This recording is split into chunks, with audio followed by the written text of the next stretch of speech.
Hi, everyone. Welcome to this edition of the AI Monetization podcast by ProjectPro, where we speak with AI leaders on how enterprises are achieving business outcomes with AI. My name is Binny. I'm the co-founder of ProjectPro.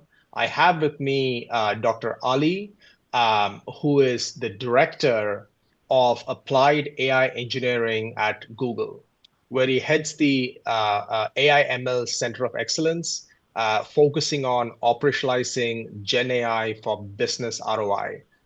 Really, no one better to talk about the core theme of our podcast. Before Google, Dr. Ali was the worldwide tech leader and chief principal architect for AI ML solutions architecture at AWS. Previously, he was the founder of Deep Context, a startup that did advanced research in AI to gather insights into hyper-personalization of customer interactions. Before that, Dr. Ali spent 2 decades at IBM as a distinguished engineer, director, and CTO of analytics and machine learning, where he led a community of over 6,000 practitioners to harvest assets and to deliver AI projects efficiently. During this time, Dr. Ali has also been a senior lecturer and visiting professor at Stanford, University of California, San Diego, and the San Jose State University. And he's also the founder of the San Diego Tech Hub. Dr. Ali, welcome. Thank you for taking time to do this. Thank you very much. Greetings and thanks for having me. Pleasure. Thank you. So, Dr. Ali, to begin with, you have this fascinating, comprehensive blog focused on the comprehensive AI strategy and implementation for business success. In that blog, you kind of focus on asking this question: is your enterprise AI ready? And discussing the maturity cycle. And given that a lot of the AI implementation is top down and strategic right now, and the number one question the C-suite is asking is, are we AI ready? How does one go about assessing the maturity model and the spectrum of AI readiness today? That's an excellent point you bring up. One of the things that I think we can potentially take a look at, if I may share my screen for a second. In terms of this Gen AI maturity model, I'll just bring up the image here so that I can speak to it for a second. Mm-hmm. So organizations go through a journey with artificial intelligence and its enablement within the organization as they seek to produce more business impactful transformations. So they typically start out with procuring their data, getting their data house in order. Level 1 of maturity is to just prompt a model and receive an output. Level 2 is to augment it with retrieval augmentation or ground it with retrieval augmentation, where you're going to a source of information that the model was not trained on, let's say a stock price for a company today, getting that stock price and then asking the model to generate an output. Level 3 is where you're actually fine-tuning your model or tuning the model in some way. It could be full fine-tuning, adapter tuning, in-context learning. And basically, the model learns about a new domain or a domain that you give multiple examples for. So its understanding increases of that specific domain, let's say retail or financial services. And a level 4 is once you've done all of that and you generate a result, you can use, for example, the Google Vertex AI grounding APIs in order to check. Think of it as a fact check. Once the model has produced something, you actually use the grounding APIs to either do an internet search or search for documents and repositories inside of the secure environment in your organization that you have given permission for that search. And it will yield citations for the outcomes of the model that has been generated. So you'll know if the model has generated something, whether there's corroboration, whether there's citation for that information. So this is different from retrieval augmentation, which is pre-generation. The grounding APIs from Google do post-generation checking And then you get into levels 5 and 6, where you have agent-based systems and evaluation of your pipeline, and level 6, which has to do with multi-agent systems. And the distinction primarily between level 5 and 6 in the context of agents. I won't focus on these others. There are distinctions. For example, you have different levels of advancement of retrieval augmentation, different kinds of fine-tuning that you can do, and so on. But just focusing on the agent dimension for a second, level 5 is more of one LLM, multiple tools controlling multiple agents, like a director of an orchestra. And then multi-agent systems is more like a jazz band. There is no central orchestrator. There is no central director of the orchestra. Everybody's playing their own instruments, but coordinating together. So the reason this structure, this maturity model for scaling your journey for AI is important is because companies typically don't really assess objectively where they are and where they wish to be. For example, most companies tend to be at a level 2. They're doing retrieval augmentation. They would typically, if they do the analysis, they would typically want to be at a level 4. So their language model of choice, let's say they're using Gemini from Google to generate content, or they fine-tune the model on a specific domain with low-rank adaptation in, I don't know, retail, for example, to generate an output. They would like that fact-checked with the grounding API, so that the outcome is something that would not produce a liability for them, or at least they have a citation and corroboration of that output. So in general, it's extremely important for us to understand where we are, where we should be going, so that we can upskill ourselves, obtain services, obtain partners, whether they're ISV partners or systems integrator partners, to help elevate them in that direction to gain additional maturity that is required for achieving that level of capability. Thank you. That makes a lot of sense. So is it fair to understand that excellent image, Dr. Ali, by saying that as you go down the levels, the level of accuracy and governance basically kind of goes up? Is that the primary focus as we go down the levels? I think so, yes. Okay. The sophistication increases. So, for example, even if you focus on something like retrieval augmentation, you have naive retrieval augmentation, you have which takes a corpus, chunks it up, puts it in a vector database. But the next levels are further, more advanced versions of retrieval augmentation. So essentially, the degree of sophistication increases. And as a byproduct of that, as you mentioned, the quality of the output tends to be better, more reliable, more trustworthy, worthy of an enterprise production system as you move forward. For example, as you move down the curve or up the maturity model, if you will, you will get monitoring and evaluation services. Because if you're testing new models that are coming out, you have to test the prompts again. You have to test retrieval augmentation again. The output of the model needs to be tested, verified. All of these need to be in an LLM ops pipeline so the testing can happen automatically. Ideally, many companies do these things manually, and they will eventually get to a point where they would like to automate this process for greater efficiency, lower cost, and so on. But this requires skills and capabilities, choosing vendors, etc. So the net of it, yes, increase of sophistication, increase of quality, and increase of the reliability of the output as we go further and further. And therefore, greater business value is derived from it. Okay. And in your level 5 and level 6, I noticed the LLM ops boxes there. Could you maybe just talk a little bit towards what value does having that as a separate component bring into the maturity cycle? Excellent point. Yes, absolutely. So from an LLM ops perspective, think of it as there are many things involved in LLM ops, but I'll mention one of them, which is an automated workflow. Think of it as an automated pipeline. And that automated pipeline will involve evaluating the model, seeing if the model is still performing according to the ranges that are acceptable for your application. For example, if you're doing loan origination or it's helping with kind of adjudicating or determining loan outcomes in conjunction with human in the loop to help the human, it is very possible that over time models start degrading because the distribution of data coming in is different from the distribution that it was trained on. And therefore, we need to have an eye on this. The evaluation shows us some drift in the model quality.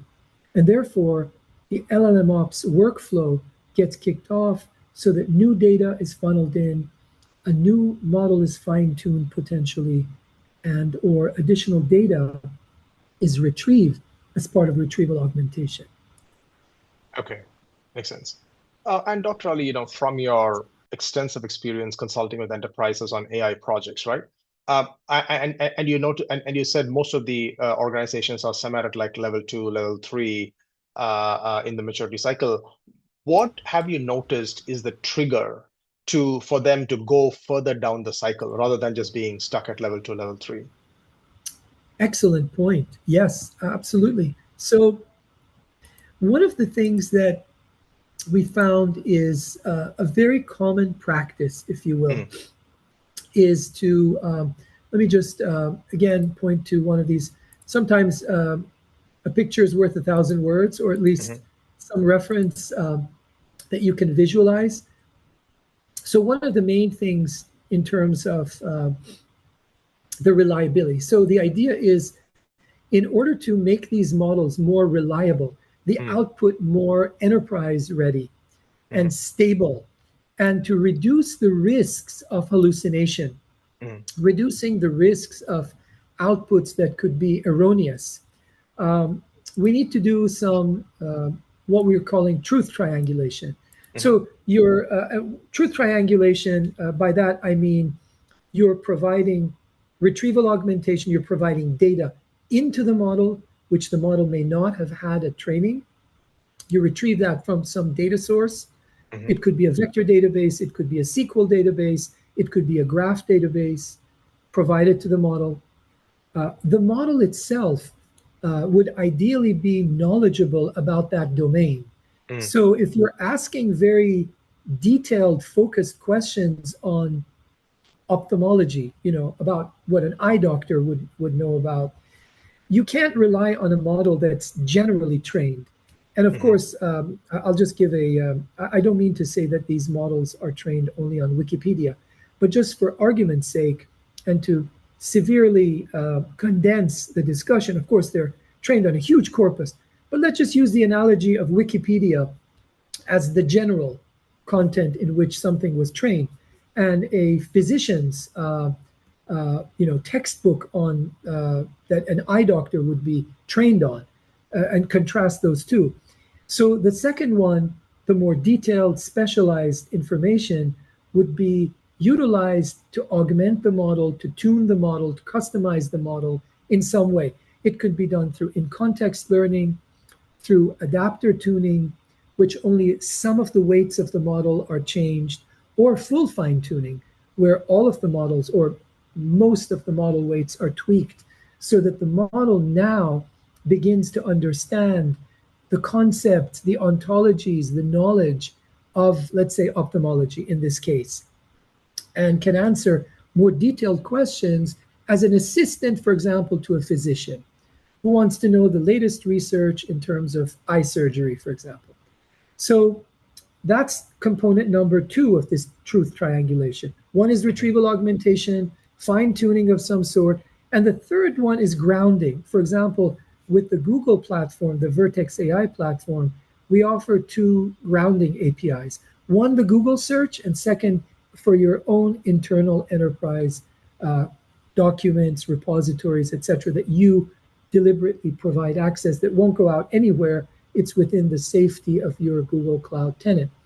But those 3 elements help you triangulate, quote unquote, the truth, the facts, so that the model is very, very unlikely to hallucinate and therefore enhances data quality. And of course, there are various types of mitigating hallucinations, but in a broad sense, I just described them in detail now. These would result in more reliable, stable outputs that help you to reduce business risk as a result of these models producing something that may not be favorable. Okay, that makes a lot of sense. Thanks for clarifying that. Sure.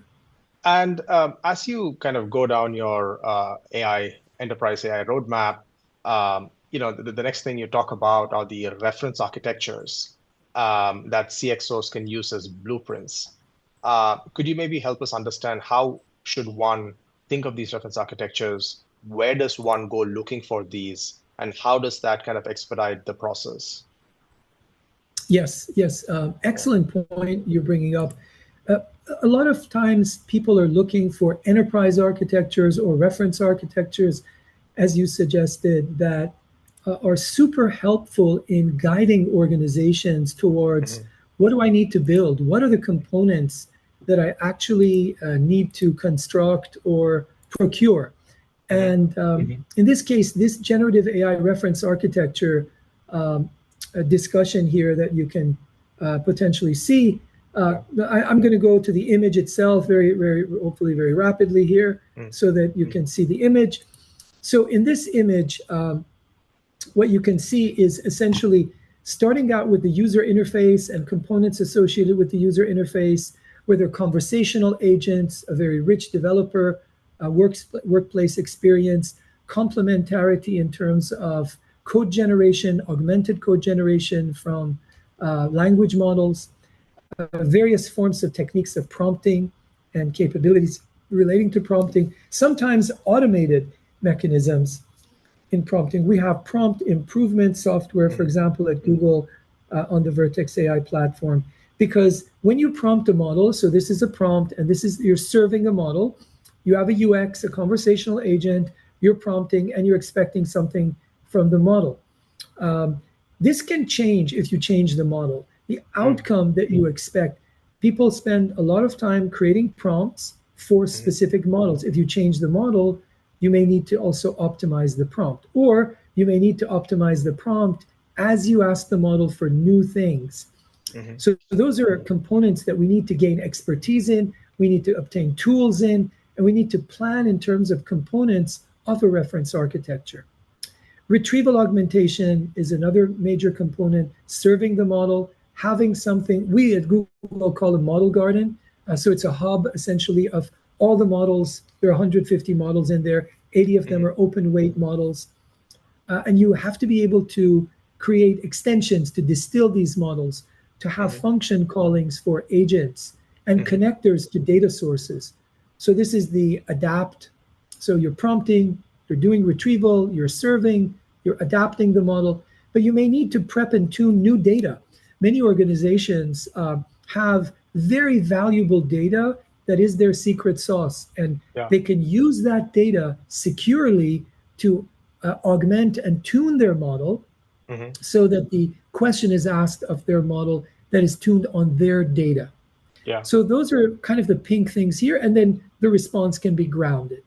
The two green things here are around orchestration for agents, so the flow of agents and multi-agent systems that we discussed, and how that can be coordinated with evaluation and observability, meaning testing the results of all of these components, as well as the orchestration between these components. So with this reference architecture, you can kind of map each one of these to a set of tools, to a set of capabilities from one or more hyperscalers, and then you can understand how to connect these bits and pieces together, or plan to procure, plan to have someone else write it for you, but you can plan against having a reference architecture in this way.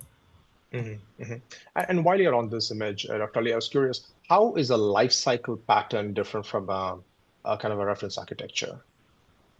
Very important point there.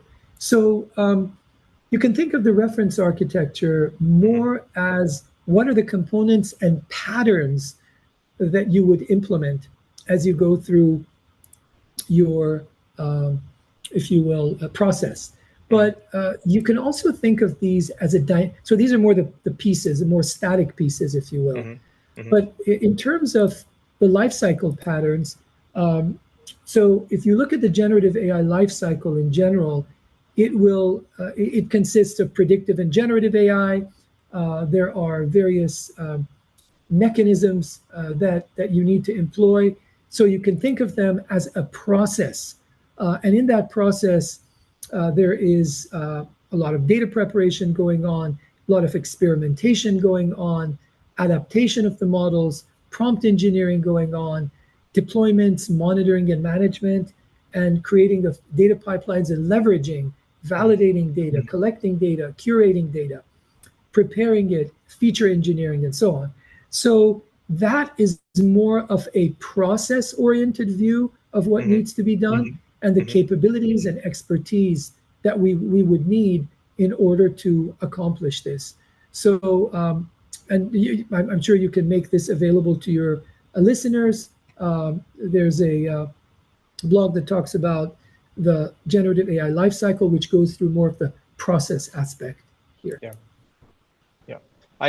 Yeah. This is fascinating. I do have but going down the roadmap that you have described, to put all this together, you kind of predicted the rise of the AI integrators. Could you help us understand what is the role of an AI integrator and what's unique about this solution? And you kind of nicely walk through the customized UI, and hyper personalization, all of that. Could you help us understand that, please? Absolutely. Thank you for that very, very timely and important question, because we see a lot of companies who are typically start out as systems integrators. And we believe that now is a very good time to integrate artificial intelligence into these traditional systems. So the SIs effectively can evolve into becoming AI integrators. And the first thing people will ask is, well, what do I integrate with? What am I integrating? Well, what's new? Do I just integrate with a legacy system that's in the back end? What are the new opportunities? So the layers of business transformation, the new digital business transformation that can occur. So they can be starting from transforming the generative user experience. And so the generative user experience basically can start from natural language interfaces integrated into traditional interfaces, UIs that are context aware, that anticipate the user's need based on the task they're doing. So imagine a few widgets now popping up because you typed something in the UI, a couple of widgets now pop up. Let's say you're experimenting with your person who is monitoring network traffic and trying to figure out if there was some network intrusion and threat intelligence of networks and software in an organization. And let's say threats arise, there may be questions you ask from the LLM in terms of where is the threat coming from, what are the vectors, etc. And it consolidates information and gives that to you. So there may be new buttons that come up which either detail these things out or can suggest next best actions like blocking or closing a port or running an update to fix something that caused the vulnerability. So these types of context-aware user interfaces are very important. Other user interfaces that pertain to, let's say, retail could be dependent on the depiction of whatever the person's typing or asking. And what they can do if they're interactive, especially in a multimodal interactive kind of scenario, they can offer encouragement, support, etc., in a variety of different use cases. So basically, that's use case number one. I'm not going to go through all the use cases, but the second use case pertains to, this is nothing new. However, with generative AI, we do have some nuances there. So yes, everybody has been doing hyper-personalization, or at least personalization and recommender systems. So when you go to your favorite movie streaming service and they recommend something that your friends have watched, obviously that's an example. Current best practices are personalizing marketing campaigns and dynamic pricing. Future directions could be anticipatory personalization, where the UI will predict user behavior, or personalized wellness programs, or hyper-personalized learning, designing education paths for individual learners based on their test scores, based on their questions. The personalization comes to and gets elevated to a new level. Hmm. And then there are other areas of combining data, AI amalgamation and preparation of data, basically consolidating data in new ways, Hmm. preparing and presenting them in new ways. And of course, one of the things that is very much discussed these days are agentic AI and augmenting business process automation with agents, which can do things semi-independently, or at least for a short period of time until the human in the loop comes.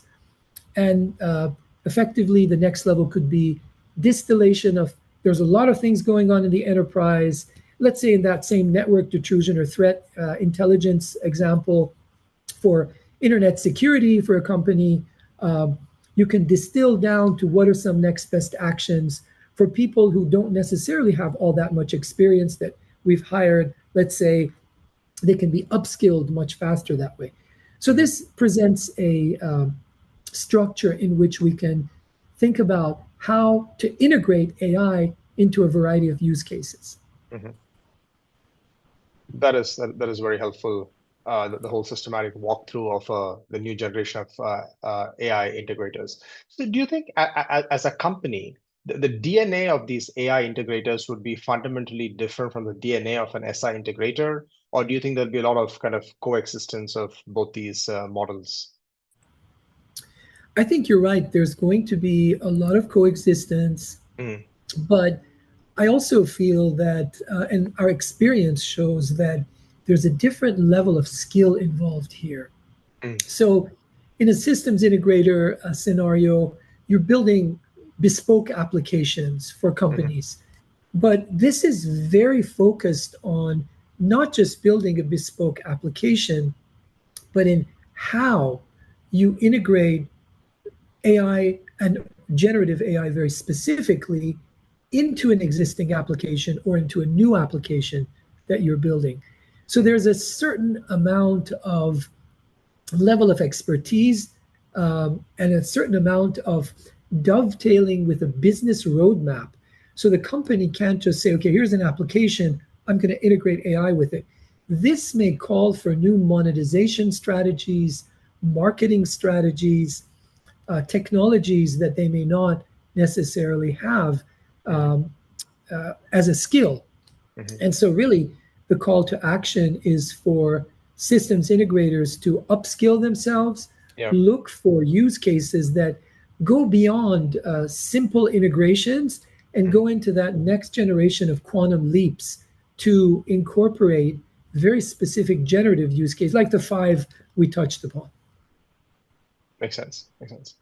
And since we're on the topic of productionizing AI with the help of AI integrators if needed, um, what are some of the stumbling blocks that you have noticed that prevent AI POCs from growing into production use cases and just being stuck on POC stage? Yeah, what a great question. That's a $1 billion question, literally. Um, so I think there are many factors. Hmm. One of the one of the most salient factors is that it's not really a technology issue initially. It Okay. is more inside the company Hmm. where, let's say, I and yourself, we are building a system as a prototype, and we're very successful. Let's Hmm. say we go to the line of business and say, here, we've produced something that is revolutionary for the business. Let's put it into production. Well, Hmm. by the way, the chief information security officer has problems with that. Hmm. The communications department, the PR department, the legal department, Hmm. the networking and production grade ops DevOps department all have something to say about that Right. because they're not ready for what we have, right? You and I built it on our computers or maybe on a hyperscaler, but we haven't deployed it in a production environment that is essentially aligned with the company's direction, strategies, implementation, security postures, Yeah. networks, Mm-hmm. or even GPU capacities, let's say. Mm-hmm. You can Mm-hmm. put something into production, but if you need a certain amount of GPUs for inference, do we have that available? Mm-hmm. So um, the short answer to that, after that slightly longer answer, is Mm-hmm. that we need to coordinate, we need to get top down organizational support to have a mechanism to coordinate with all these important areas of governance, Mm-hmm. essentially. Mm-hmm. And so you can have touch points that inform each of these areas. So the chief information officer can start investigating what are the potential liabilities or exposures of your system, of our Mm-hmm. system.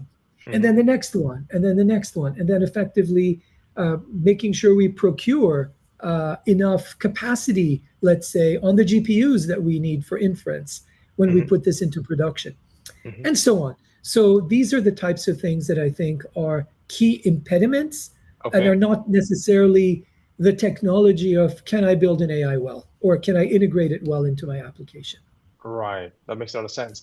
And I guess that kind of, I had a question coming up on your point of ethical and responsible AI about how do you incorporate that into your AI? But I guess what you just told me right now is you literally have a parallel process running along with your technical process that's kind of getting organizational buy-in into the technical solution.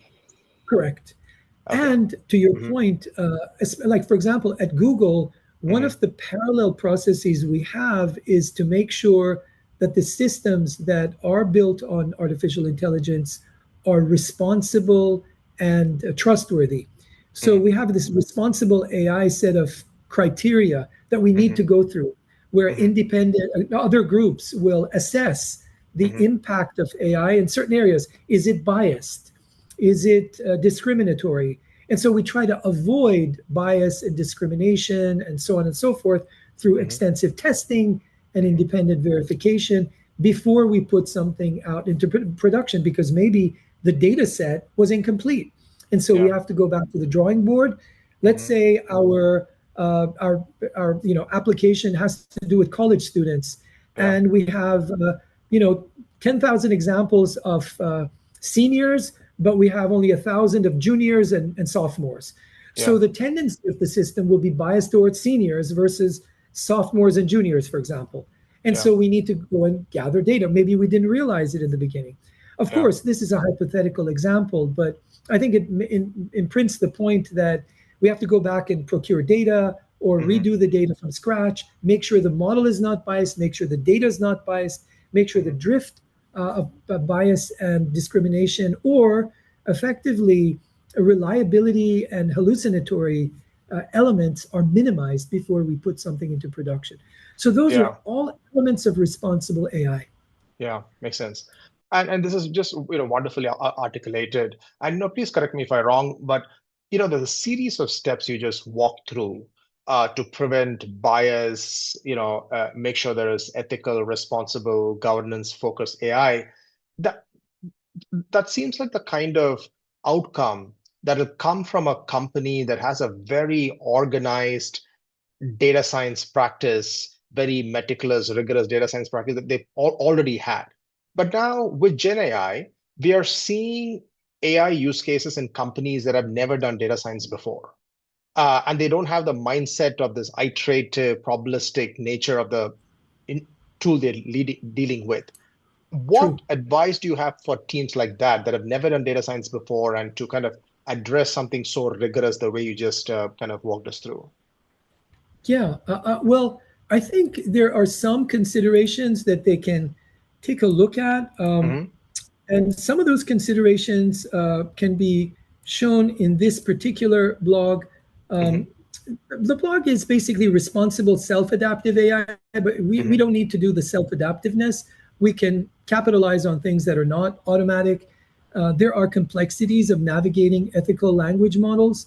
Hmm. And one of the solution vectors in the challenge of responsible use is to look at some very explicit foundations of ethics. So, Hmm. grounding the framework in clear principles of fairness. And so, going through this checklist, and at the end of the day, making sure that there's a human in the loop, allowing human experts to intervene, fine-tune the adaptation process, ensure that the system is balanced with human control, that there are metrics and feedback loops that are measuring the behavior of the system in terms of responsible AI, in terms of ethics.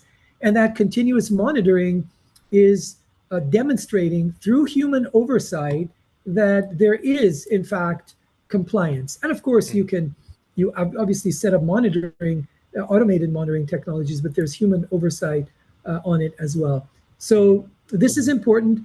And if someone is doing research, I would say that one of the key elements is what we call value alignment. And what that means is embedding human values and ethics into the machine learning systems through the training, through the data, through the human in the loop set of capabilities that we have.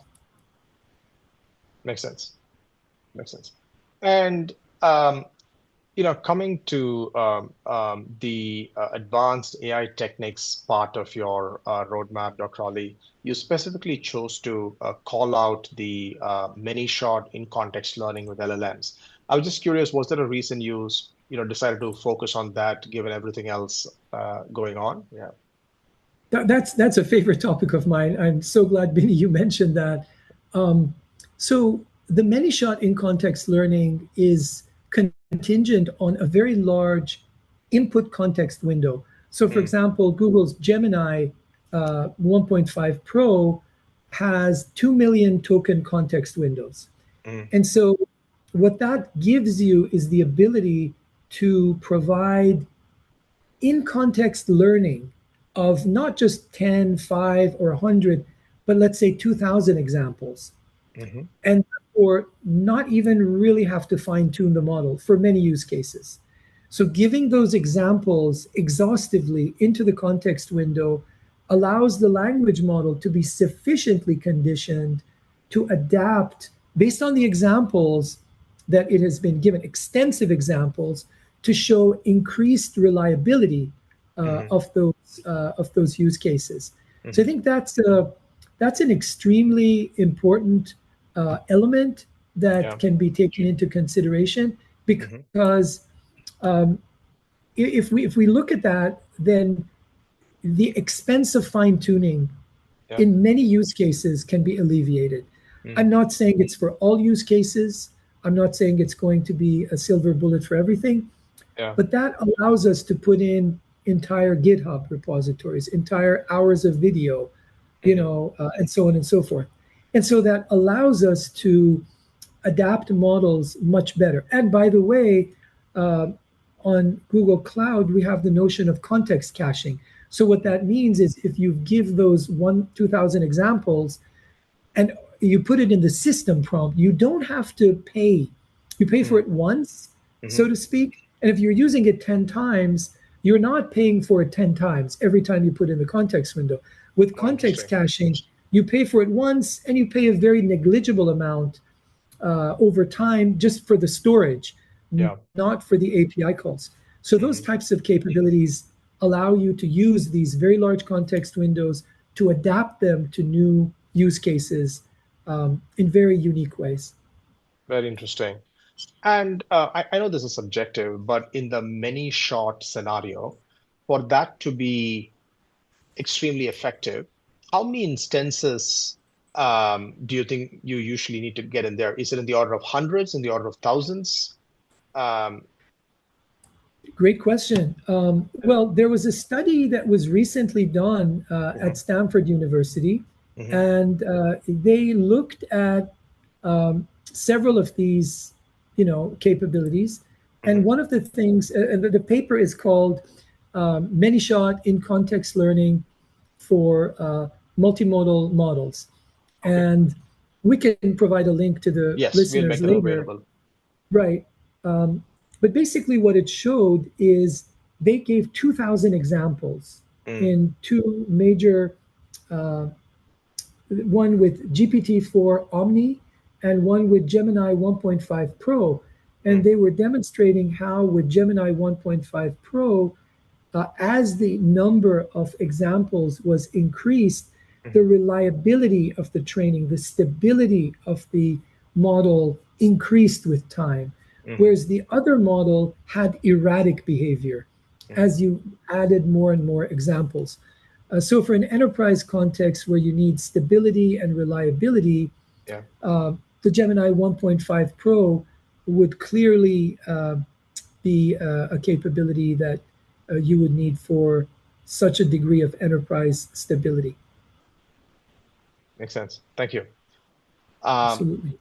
And Dr. Ali, finally, I'm just curious, given that you've had a career that kind of straddled both research and industry, what is it like? I mean, I think rarely have we seen such a fast turnaround between what's being done in R&D and application to industry.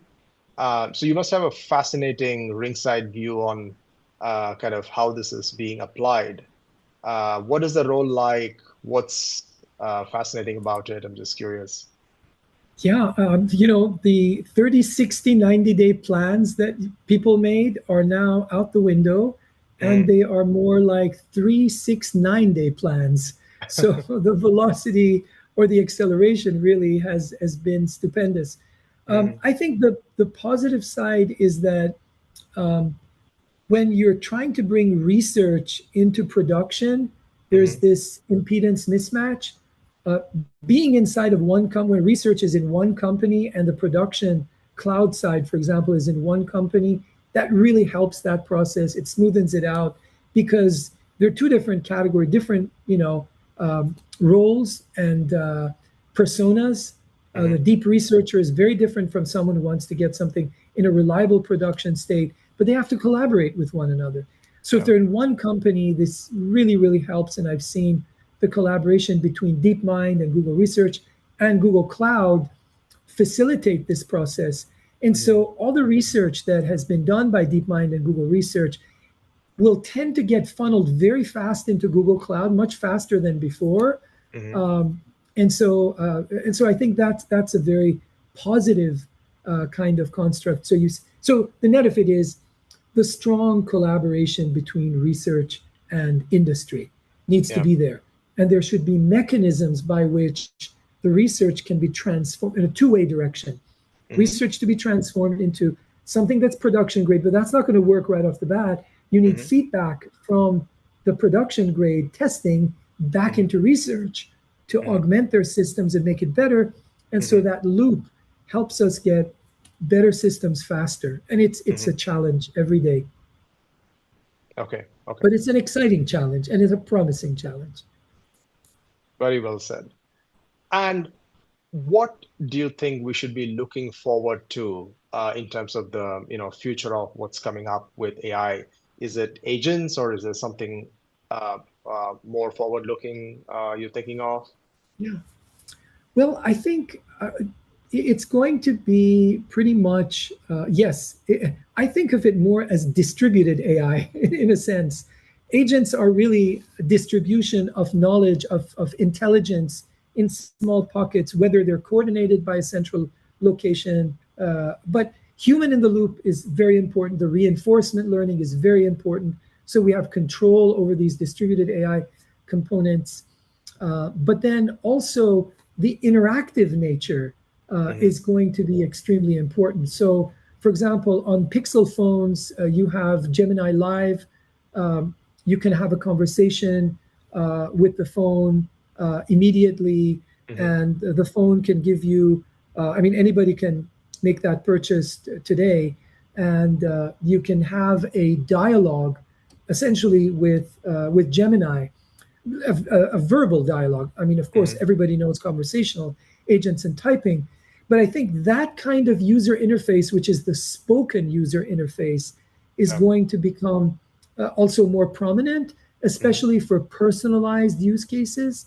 But Hmm. for enterprise use cases, I think the agentic distribution of AI is going to be the next generation of challenges and opportunities that we all have together as an industry. But then there's the issue of legislation. I think compliance and legislation and regulation is going to be paramount in imagine a energy industry, just to use an analogy. that was not constrained, that would run rampant. So think of nuclear power, coal, oil, natural gas, etc. So all of these need regulation for us to live in an environment of sustainability, environment where people flourish, and healthcare is, they're not impacts on healthcare and people and risks and liabilities. So I think the importance there is going to be around regulating AI in a way that doesn't constrain innovation, but at the same time puts it on guardrails where it doesn't go rampant, especially through bad actors. So 99% are going to be positive, but there will be bad actors who unfortunately may leverage AI for various nefarious schemes. And so regulation will help, I think.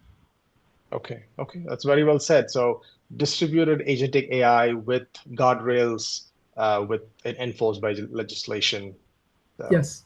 Okay, I all think right. so. This has been extremely helpful, Dr. Ali. Really appreciate the time you have taken. My pleasure. Thank you Thank you very so much. much for your thoughtful conversation and questions. Absolutely. Thank you so much.